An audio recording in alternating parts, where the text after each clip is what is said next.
Hello, and welcome to World History 1102. This is Professor James Cement.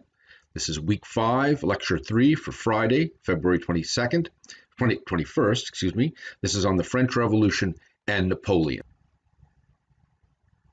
As we were discussing last time, King Louis XVI of France, having basically bankrupted the state, bankrupted France through, getting involved in all kinds of different wars, running the palace complex at Versailles, decides that he needs to raise more revenue.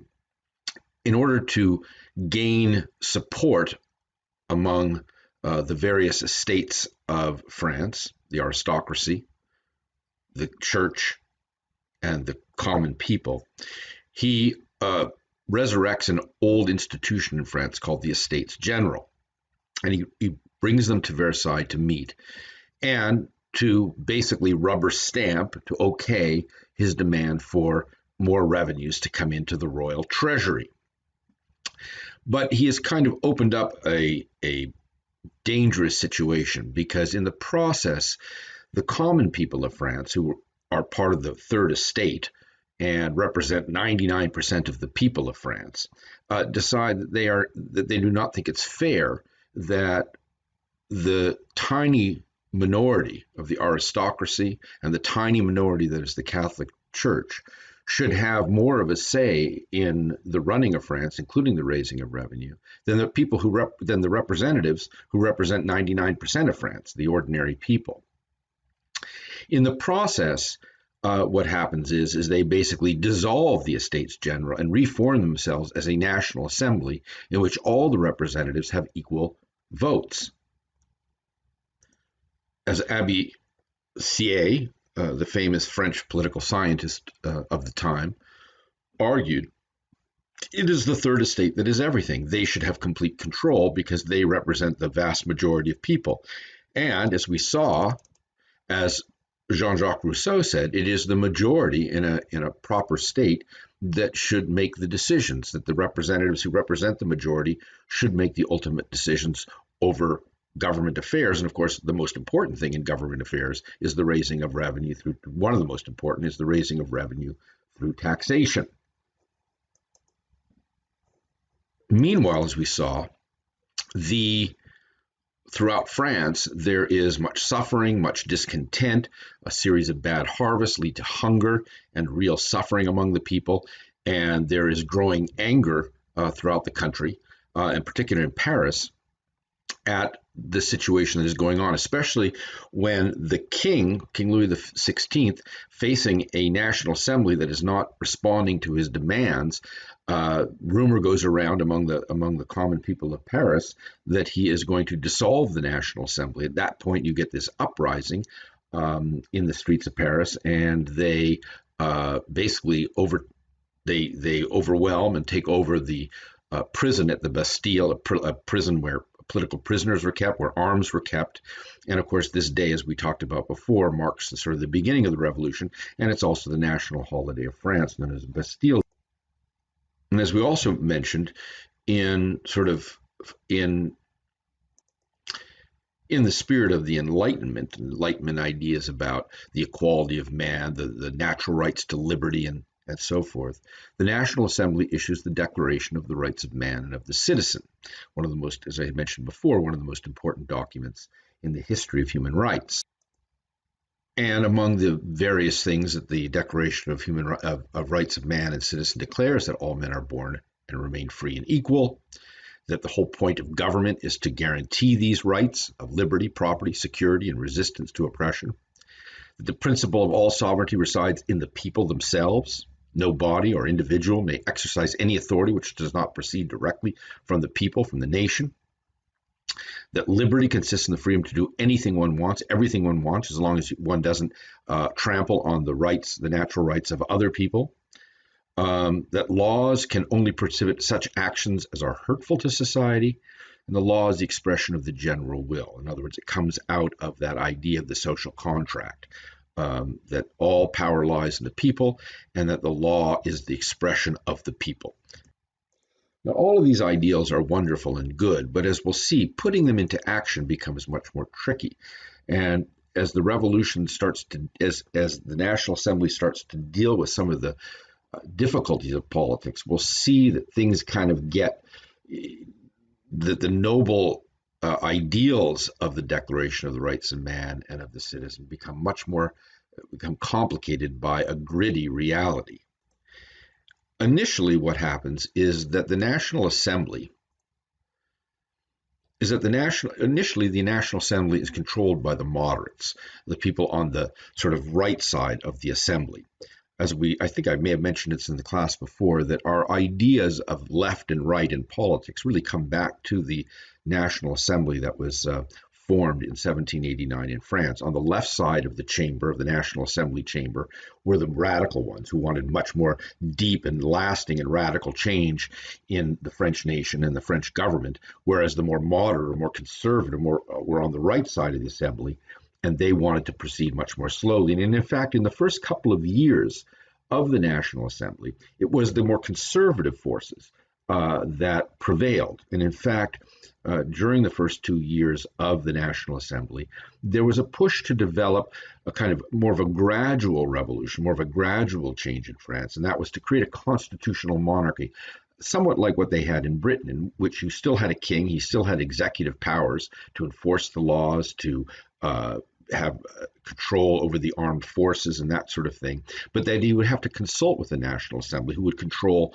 the money that he would have, and they would have to pass legislation that he would approve and carry out or not, depending on what he chose to do. But that his power would be checked by this sort of National Assembly, but the king would continue to exert his own power. In other words, you'd have sort of a balance of forces within the French government. You'd have a constitutional monarchy, much like that existed in England. But the King Louis XVI was not one who was open to compromise. He kind of was raised in the tradition of his grandfather, King Louis XIV, that he represented France, he represented the state. And this idea, at first he went along with it because he kind of didn't have a choice, but gradually he became increasingly disenchanted with the idea of sharing power. And so in 1791, King Louis XVI and his family tried to flee France, and rumors begin to fly, and based on a certain amount of reality, that what he's actually doing is he's going abroad, he's going to other European powers in order to create an alliance with other royal forces in Europe, which are growing increasingly concerned about what's happening in France. Other kings, other royalty in Europe are concerned about the direction France is heading in, and in a direction of getting rid of kings, even though, as I said before, there was moderate forces prevailed in the National Assembly. So the king, he tries to flee from France with his family in 1791, in June of 1791, roughly 2 years after the revolution had broken. And he makes it as far as the border at a place called Varennes, near the border with Belgium. But there, some observant and alert border guards recognized him, and they arrested King Louis XVI. They arrested Marie Antoinette, who were dressed as common servants, although their outfits in this picture make them look a little bit more aristocratic than that. But they're basically, they try to escape France under disguise, and they're caught at the border and returned to Paris and placed in prison. And he is imprisoned on charges of treason, because it is believed that he was going abroad in order to create an alliance of other royal forces in Europe to overthrow the government of France, the National Assembly of France. King Louis XVI, who was never a very brilliant politician and not a particularly intelligent guy, basically unleashes by doing this, by fleeing the country, he loses a lot of his credibility. If the idea of the king is representative of the state, that he is the ultimate authority in the state, that he represents the French nation, then trying to flee France in disguise and trying to ally himself with anti-French forces abroad, it undermines any legitimacy he has. And so this action by the king basically disgraces him and undermines and disgraces the very idea of monarchy.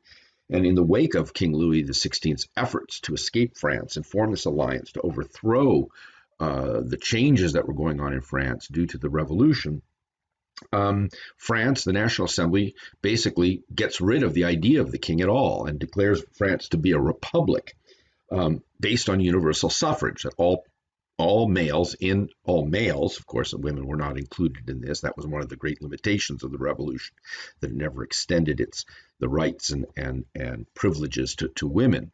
That it would be based on universal suffrage, that there'd be an election for a new assembly. And in fact, they do hold elections. And in these elections, there's such outrage at the king's behavior and such and the idea of the constitutional monarchy that the moderates, the more conservative forces in the National Assembly had pushed for, that too gets undermined and disgraced, because the king has these moderates and conservatives look kind of naive in that they wanted to work with the king to create checks and balances on him, but to continue a constitutional monarchy begins to look ridiculous when the king himself turns out to be treasonous. And so in the elections that are held with universal suffrage, that is, all males in France, no matter whether they own property or not, no matter if they had titles or not, everybody can vote in this election. What happens is that the National Assembly is filled after these elections that occur in 1792. The National Assembly becomes dominated by the left side of the assembly, by the more radical side of the assembly. And again, as I said, they declare a republic. They base it on, and they're backed by sort of the common people of Paris and ordinary citizens throughout France, and they push for a much more radical agenda. On that agenda is to get rid of the king himself. You know, they are fearful that he might be able to rally conservative and monarchical and royal, pro-royal forces in France to his banner, and so he is put on trial for treason and found guilty of committing treason. In other words, committing treason against the French nation, which is now based on the idea of popular sovereignty, that the people of France are the nation. He's found guilty of treason, and on January 21st, 1793, he has his head cut off by the guillotine. And for good measure, the National Assembly also orders that his wife, Queen Marie Antoinette, also have her head cut off.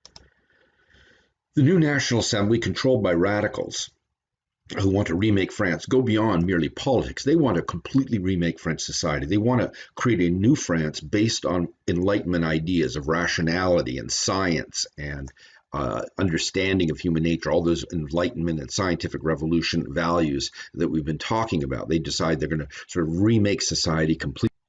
For example, they try to remake the calendar and make it much more rational, based on the various types of weather and various types of biological phenomena, right? Very science oriented, of the different times of the year. So they recreate this calendar, and they call it a new Republican calendar. In other words, we're creating a whole new society. We're getting rid of the king. We're getting rid of this idea of the king as representing all the people. We're getting rid of the idea of an aristocracy being born superior to everybody else. We're getting rid of the idea of the church having special sway over society. We're going to turn the nation over to its people. They will rule. And in that whole revolutionary idea of overturning the political order of France and extending liberty and rights to all, also is, with that comes this idea we're going to remake the very way we function as a society. One of the things they do is the Republican calendar.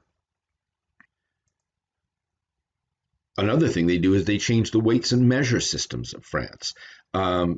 Traditionally, when farmers would bring their crops to the local aristocrat, local lord, to measure their crop and decide how much he was going to pay for it, they would try to cheat and use different measurements. And each aristocrat, each part of France had its own measurement system, and and ordinary peasant farmers often felt that they were being abused and ripped off. So the new French government decides we're going to remake the entire measuring system of France.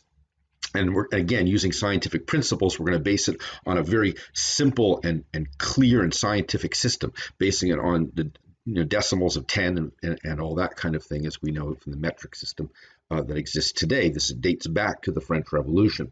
And while the French calendar, that revolutionary republican calendar they created, didn't outlast the revolution, we know, of course, that the metric system has outlasted the revolution, has become the dominant measuring system in the world today. But it grew out of the French Revolution, and the French Revolution's ideals of scientific accuracy and Enlightenment thinking of rationality, because again, the metric system is a very rational system. The revolution, the radicals of the revolution, always also decided they wanted to remake sort of the social customs. People changed the way they dressed, became a much more simple and egalitarian forms of clothing. There was this cult of republican simplicity, of the common people ruling. A popular form of headwear became the cap of liberty that people would wear around. It was supposedly modeled after the hats that manumitted slaves in ancient Rome would wear, and it became a popular symbol of the revolution. New forms of address. Gone were the old aristocratic forms of address. Gone were the monsieur and madame and all that stuff. And in replace, it was citoyen. Everybody was sort of either a citoyen or citoyenne, meaning a male citizen or a female citizen. Everybody was addressed as citizen. That was the title that everybody had. In other words, this egalitarian ideal that the French revolutionaries wanted to adopt throughout society. And so the very customs, the very daily activities of people became sort of changed by the revolution.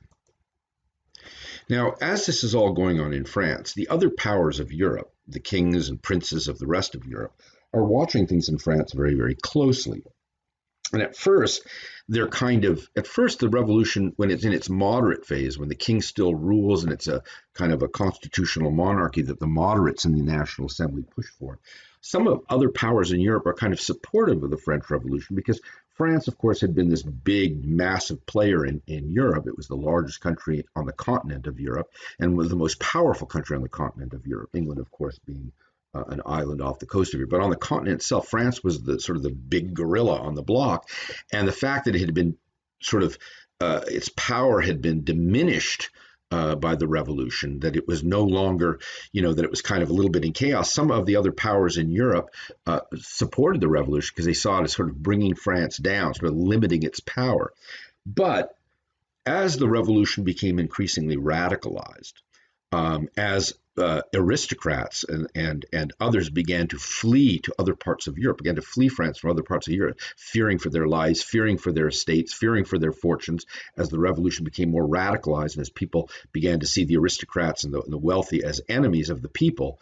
And these people fled, and they brought stories with them of being harassed and harangued and driven from their estates and all that kind of thing. And especially following the guillotining, the killing of the king, alarm bells started to go off in other capitals of Europe. And by the way, the guillotine itself, the instrument of execution during the French Revolution, was also considered to be actually a progressive instrument. That the old method of executing people, hanging, oftentimes led to grisly deaths. It took many minutes for the person to die. The guillotine was sort of seen as this.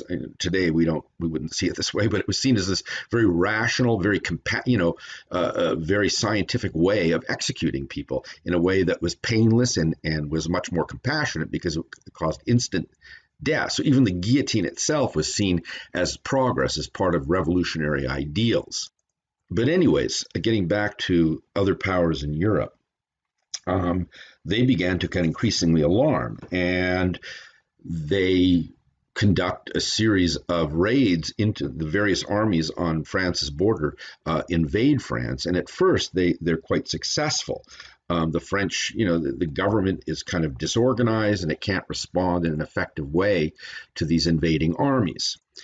And it's coming under increasing pressure. There's efforts throughout Europe to try to overthrow the revolution, get rid of the National Assembly, and put a king back in charge of France. But in response to that, this radicalized National Assembly declares war on all of Europe. But it does something more than that. What it does is it begins to mobilize all of France. Now, to understand what I mean, you have to understand that previously wars in Europe had traditionally been small affairs. They were wars that kings would wage against each other with small professional armies that would fight on a battlefield in a very limited way. And it was all kind of almost like a kind of a gigantic chess game. I mean, there were exceptions to this. The 30 years, the religious wars of the 17th century, the 30 Years' War, of course, have been horribly destructive. These were more like civil wars. But in general, the dynastic wars, the wars in which various kings of Europe tried to, kind of put themselves above other kings, and it was all this kind of maneuvering, like a chess set in a sense. But what the National Assembly of France did was they decided, in the spirit of the Republic, in the spirit of this new French nation that represented all the people, they would raise a mass army. They would call forth all the citizens of France to defend the nation. And because people of France believed that the nation was them, they rallied to this call. They rallied to this cry, and the army swells with lots of highly motivated soldiers who are ready to fight to defend their revolution. It's not just paid mercenaries or paid armies that fight for a king because they're being paid to, and it's all on behalf of one king trying to gain control of the dynasty of another king. This is about defending the revolution, defending the French nation, and it's seen as a great patriotic cause. And that kind of motivation, that kind of mobilization of all the energy of the French people proves to be almost invincible. Moreover, the National Assembly takes over complete control of the national economy and turns it into a war production machine. They raise hundreds of thousands of troops, and they push back against the other powers of Europe to preserve the revolution, to preserve the gains they have made. And they save the revolution, and more than that, begin to spread the revolution. Here, for example, one can see the raising of the Liberty Cap, sort of barely. It's very small up here, raising the standards of the French Revolution in Cologne, Germany. Again, indicating that sort of the ideal that the French army had, the revolutionary French army, of spreading the ideals of the revolution, of people's rule, of liberty for all across Europe. But the revolution also begins to sort of turn on itself, even as it spreads across Europe. At home in France, things are getting kind of more complicated and a little bit uglier, as it were. What begins to happen is that, of course, every revolution produces those who are displaced by it. It also creates great anxiety and uncertainty and instability in society. And what oftentimes happens what happened in the French Revolution, and it's happened in many revolutions in world history, particularly in the modern times, is that you get a counter-revolution or fears of a counter-revolution. In other words, the leaders of the revolution begin to believe that there are enemies of the revolution who are trying to destroy it. And the revolutionary leaders become increasingly radicalized. They come increasingly believe in the idea that the revolution is the most important thing there is, and preserving these values and preserving this idea of liberty for everybody. And they begin to kind of undercut that liberty. They begin to become paranoid that the revolution is going to be destroyed from within, that outside forces are going to destroy it, that maybe the aristocrats are going to return, or they're going to rally around a new pretender to the throne. And what increasingly happens is that the leadership becomes increasingly radicalized, increasingly paranoid, and increasingly determined to save the revolution. In 1793, you get the rise to power within the French revolutionary government of a man named Maximilien Robespierre. And Maximilien Robespierre believed that he had to do whatever it took to save the revolution. As you can see from these quotes, he was kind of believed strong in the revolution, but also believed in that anything was legitimate in defending the revolution. As he wrote, to punish the oppressors of humanity is clemency, to forgive them is cruelty. What he meant by that is, the forces that were trying to overthrow the revolution, to turn the revolution back, were the forces of oppressors of humanity. And therefore, to punish them is actually kindness, not to them, of course, but to the people of France. And if we forgive them, if we allow them to go on, that is cruelty to the people of France, because these people will rise up and destroy the revolution, which is liberating the people of France. As he said, terror is only justice, prompt, severe, and inflexible. It is then an emanation of virtue. In other words, it comes out of people's good intentions, and it's part of their honor and high good values. That terror is less a distinct principle than a natural consequence of the general principle of democracy applied to the most pressing wants of the country. In other words, the use of terror, the use of squashing your enemies through terror, through violence, is actually something that is proper and good because you are defending the revolution, which serves the people. And this is what we can kind of see in the French Revolution. It becomes more radicalized. It becomes more dangerous in a way. And we'll see this later in things like the Russian Revolution and the Chinese Revolution of the 20th century, when revolutionary principles become so important to those who are forwarding them that they believe that it justifies any kind of cruelty and terror. And of course, Robespierre unleashes what's called the Terror in France in 1794, in which something like 40,000 people are executed using that new instrument called the guillotine, to impose the idea that the revolution will not be overturned, that these values of liberty and freedom will not be overturned. But in a sense, he is destroying those very values in defending the revolution. Ultimately, as you can see from this biographical profile of him, he gets overthrown himself by more moderate forces in the revolution who see the dangers of the terror, and he himself is placed under the guillotine in 1794. And the new government of France, the new forces of France, the more kind of conservative forces, they set up a less representative government, a less revolutionary government, and they put into effect all kinds of measures. They believe that the extreme actions of the revolutionary government are harming France. For example, one of the things that the revolutionary government under Robespierre had done was, fearing that people would not be able to afford the basic necessities of life, they had put in strict price controls within France, so that they dictated what every commodity in France would cost, and they ordered all merchants and all business people and everybody in France could only sell things at the prices that they set. Now, of course, when you do that kind of government interference in the economy, it created all kinds of problems within the distribution of goods and services within France. And when this new regime takes over, this new conservative regime, they get rid of these price controls. They allow prices to fluctuate. But this is a very unpopular measure with the people. And this new moderate government, known as the Directorate, is formed to try to take control of the situation because with the price controls off and people going hungry again, there is more discontent, more chaos in the streets, and the Directorate tries to impose its will. And the Directory, which runs France in the mid-1790s, becomes increasingly torn by different political forces. It becomes less and less effective. But the one thing where it still stands strong is in its idea that the values of the revolution, the values of liberty, the values of equality under the law, all the things that the revolution was originally about, they believe that these are universal ones.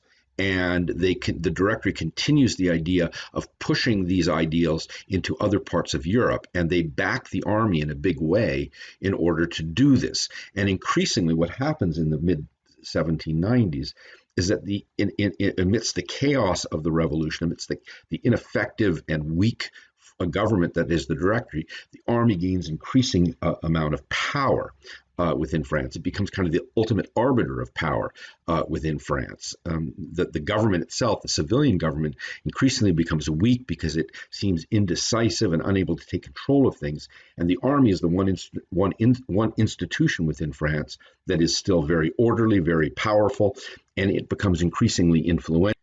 But this was not the traditional army of France. As we talked about before, the army had been changed by the revolution. It had been democratized. It had been vastly expanded. It became an army of the people. And one of the ways it became the army of the people is that its officer corps, the leaders of the military, became increasingly from the lower ranks of society and from the non-traditional sources where officers had come from.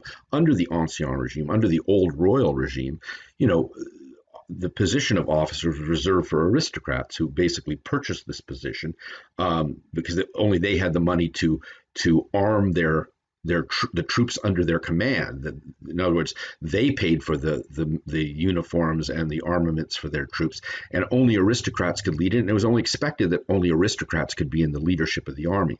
But when the army gets democratized and becomes much more part of the national government, it is the national government that provides the arms. It is the national government that provides the uniforms. And the officers of this become increasingly just ordinary citizens, people from regular backgrounds. And so the army itself is not like what it used to be. It's a much more revolutionary, much more democratic army, and one in which is led by lots of people from the lower classes. And of all of these sort of new officer corps of the French military, the most important one, of course, is a man named Napoleon Bonaparte. Now, he was not a commoner. He actually did come from an aristocratic background, but he wasn't part of the true ruling aristocracy of France under the Ancien Regime. For one thing, his family didn't have very much money. They were kind of on the lowest rung of the aristocratic ladder. They had lost much of their fortune, and they were they weren't exactly impoverished, but they were hardly wealthy at all. They didn't control much lands. And the other thing that made Napoleon Bonaparte sort of different than most of the aristocracy, or most of the aristocratic officers who had led the army under the old regime, was that he came from Corsica. And Corsica, of course, is an island off the coast of France, and it only recently become part of France. And so by nature, Napoleon Bonaparte was somewhat of an outsider. But the other thing about Napoleon, a couple other things about Napoleon. One was he was a military genius. Virtually every campaign he led to success. He was daring, he was innovative, he was a strategic genius. I mean, he made some mistakes. He did some things that didn't lead to great victories. But for the most part, he was extremely effective. And increasingly, he gains power within the army. And Napoleon did believe in the ideals of the revolution. It had raised him up into a position of power within the army. He believed in the ideals of liberty and equality, but he also believed that the government needed the hand of a strong man, that the revolution was going to spin off into chaos unless somebody took control of the situation. And so gradually he gets incorporated into the French government through his military leadership. And in the late 1790s, he becomes part of this sort of directory, this kind of combined leadership of 3 or 4 leaders. They were called consuls, based on the old ancient Roman Republican title. And there were 3 of them, and they ruled France collectively. But gradually, he became the premier consul. He became, even though he in theory ruled with these other 2 individuals, he became ultimately the real power in France. And in fact, the title was confirmed on him of first consul of France in 1799. In other words, he became the true executive of France. And gradually, he came to believe that he was something new under the sun. He came to believe that he was he sort of adopted the ideas of absolute power, of kind of what the old absolutist monarchy had been under King Louis XIV, except he was a self-made man. He rose up on his own. In fact, he's kind of considered oftentimes the first sort of self-made leader in Western history. He comes out of nowhere, and he gains great power through his military ability, through his governing ability, and he becomes sees himself as both the primary ruler of France, but also the defender of the revolution. It's kind of a contradiction. His instincts are a mix of revolution, but also turning things back to the way they were in terms of giving himself these absolute power. This is often the case with dictators who come to power by overthrowing an existing power structure and then institute one of their own. In other words, he comes to power within the revolution. The revolution, of course, had risen up to destroy the idea of absolute monarchy, of all power in a single king. And in order to sort of defend this new order, he takes on these powers himself as a kind of absolute dictator of France. In fact, he even declares himself emperor of France in 1804.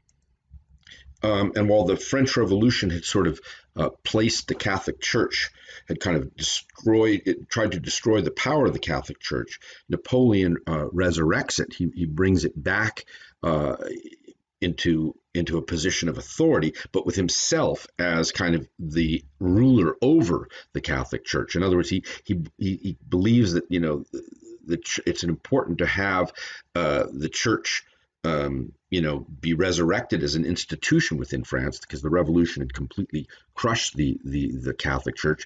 It had seen that the revolutionary leaders had seen the Catholic Church as a backward institution that oppressed people, and they wanted to sort of destroy it. And Napoleon comes to believe that it is an anchor of French society, but it's not the Catholic Church the way it would have been under the Ancien regime.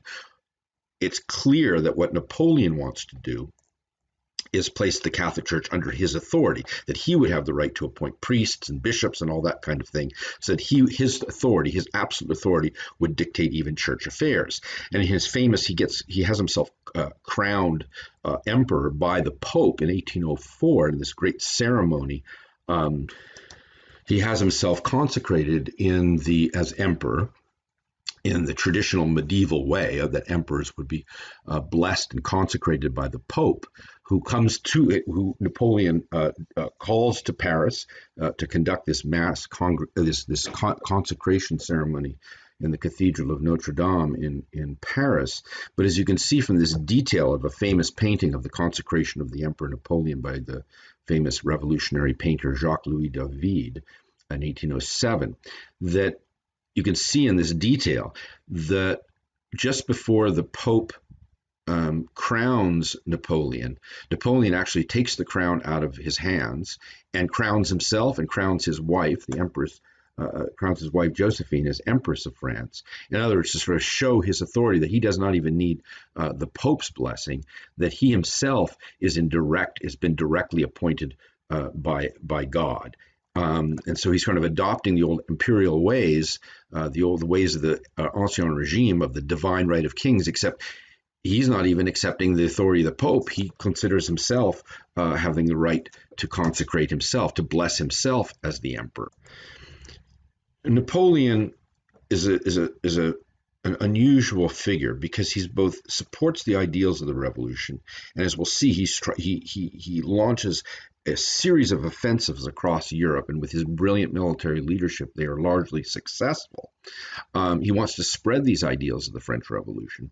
For example, he takes a lot of the different revolutionary laws and encodes them and sort of puts them into a legal code called the Napoleonic Code, which is still the basis of French law to this day, and still the basis of many of the laws of many countries that have adopted the French legal system. For example, most of the countries of Latin America use laws that are based on the Napoleonic Code, which is different, of course, than the Anglo-Saxon system that we have in the United States. He believes that he supports the ideals of the revolution, but he's also a conservative. As he said, he brings back the Catholic Church because he believes that will stabilize society. People will, accept the authority of the Catholic Church, but under his control. He brings back the nobility of France, who had been destroyed by the revolution. All those aristocratic titles taken away, he reintroduces them. But again, these aristocrats this aristocratic class that he creates is under his control. He's the one who grants them the titles. They owe loyalty to him. This self-made man who comes out of kind of nowhere, comes out of a poor background from a distant island off France, he is now the absolute ruler of France. And so while he's somewhat promoting the ideals of the revolution, of equality, of the rule of law and all that kind of thing, it is under his dictatorship. This is kind of what Montesquieu feared, that Republican government would, as we talked about on Monday, Montesquieu was the idea that there were three kinds of government: monarchy, republic, and tyranny or dictatorship, and that both monarchy and republican forms of government could become a dictatorship based on fear. This is exactly what happened with Napoleon. But again, he's not your typical dictator in that he's trying to promote these revolutionary ideals. And so he sees himself as this great revolutionary leader who's going to spread these ideals across Europe. And in another painting by Jacques-Louis David, This one called Napoleon Crossing the Alps, painted between 1801 and 1805. It's a massive painting and it hangs in the Louvre today in Paris. Napoleon saw himself in the great tradition of conquerors of Europe. And here he is, sort of this noble on this noble horse, pointing towards the Alps. He's going to cross the Alps and spread the revolution to Italy and to other parts of Europe. He paints himself as the great savior of France, heir to the Roman Empire. Here he is seen, as I said, crossing the Alps, reuniting Europe that had been, not united since the ancient Roman times, 2,000 years before. And he sees himself as sort of the leader of all of Europe. And with the mass mobilization of France, hundreds of thousands of soldiers, with the government arming them and providing with supplies, and he's enormously successful. He conquers much of Europe. And does unite much of Europe. Now, he does face resistance in various places. He briefly conquers Spain, for example. He conquers Spain quite quickly, but immediately causes a reaction, and the Spanish people rise. And after he conquers Spain, he puts his brother, Joseph Napoleon, on the throne of Spain, and there's a rebellion among the Spanish people against this rebellion. And Napoleon orders that it be ruthlessly crushed. And of course, this is a famous painting by the Spanish painter Goya, talking about a massacre of people by the soldiers of France who are seen here. And so, in some cases, he was met. But Napoleon's great blunder was his decision to invade Russia in 1812. Russia was this massive country on the edge of Europe, still is, of course, and he believed that if the revolution was going to work, Russia represented the greatest threat to the revolution. If Europe was going to be united under these new principles that Napoleon was pushing of equality and this kind of liberty, but liberty under a dictatorship, in a sense, or this new order that Napoleon wanted to bring to Europe, he would have to control Russia, because Russia was this massive country that represented a threat to what he was trying to control, that he was trying to control Europe, and it represented this threat to him and represented a threat to these rational Enlightenment ideas he claimed to be placing on Europe. And so in 1812, he decided to invade Russia. And ultimately, between the vast expanses of Russia and the bitterly nasty cold winter weather of Russia, his forces are ultimately destroyed. Here is a famous chart put together by one of an early statistician, and it shows the French army. Here it is on the upper side is the army, the size of the army, and it's in pink, as you can see here. And here it is as it marches towards Moscow, the capital of Russia. It gets to the gates of Moscow before the bitter cold weather and Russian resistance. And one of the things that the Russians did, of course, was as they pulled back in front of Napoleon, because they couldn't defeat his army, it was so powerful, they destroyed crops, they destroyed buildings, they destroyed anything that would provide relief and aid to Napoleon's invading army. And as the winter sets in, the army begins to starve. There's no shelter because the Russians have destroyed it as they pulled back. And ultimately, what you see in black here is the army's retreat from Russia. And ultimately, and here it is finally leaving Russia at the end of the 1812-1813 campaign, and it is a tiny fraction of what it was when it invaded. With Napoleon's army largely decimated, the other powers of Europe that were had been reduced by Napoleon to basically subservience, they begin to rise up to overthrow him, and led by England, of course, which Napoleon was never able to. The other powers of Europe, Russia, what's left of the Austro-Hungarian Empire, Prussia, those parts of Prussia that hadn't been conquered by Napoleon, and of course England, rise up in a grand coalition against Napoleon. And ultimately they invade France, and with his army largely decimated, and he had, with that destruction of the army in Russia, he had lost support among many French people. Um, he is ultimately defeated. He surrenders, is taken into custody by this grand coalition. They then place him. They then send him into exile on the island of Elba in the Mediterranean off the coast of Italy, and there he is placed, hopefully for good. But Napoleon is not done yet, and he ultimately escapes from Elba, gets to the French coast, raises up a new army, and again the Grand Coalition, joins forces again, and they defeat him at the famous Battle of Waterloo. Um, they defeat him at the Battle of Waterloo for the final time, and this time when they capture him and take him into custody, the Grand Coalition, led by the British, exile him once again.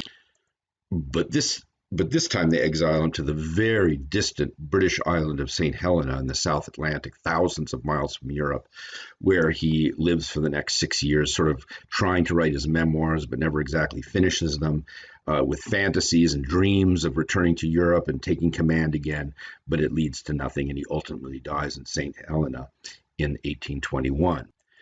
Meanwhile, the consequences of Napoleon's defeat and the defeat of the French revolutionary forces leads to a resurrection of traditional royal power in Europe for the next 50 or 60 years, in which much of the revolutionary ideals are sort of squashed in much of Europe, as kind of the old order reasserts itself. And we'll be talking about that later in the course when we talk about the rising nationalism within Europe in the 19th century, but that's something for later in the course. More immediately, and what we'll talk about next week, is the impact that Napoleon, the French Revolution, and then Napoleon's spreading of the French Revolution would have across the Atlantic Ocean. Now, of course, we'll be talking about the American Revolution, which came before the French Revolution, and actually some of the things about the American Revolution helped lead to the French Revolution, inspired the French Revolution. We'll talk about the American Revolution, but more importantly, the impact of the impact of the French Revolution and the impact of Napoleon would be felt much more strongly to the south of the United States, both in Latin America and in the French colony of Saint-Domingue, which we know today as Haiti.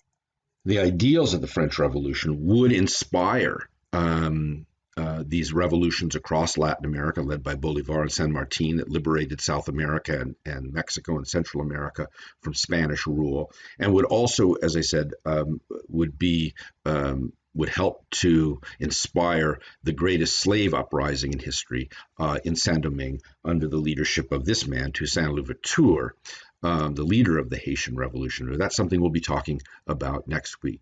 So thank you for listening. Stay tuned now for the quiz, and I'll see you on Monday. Bye-bye.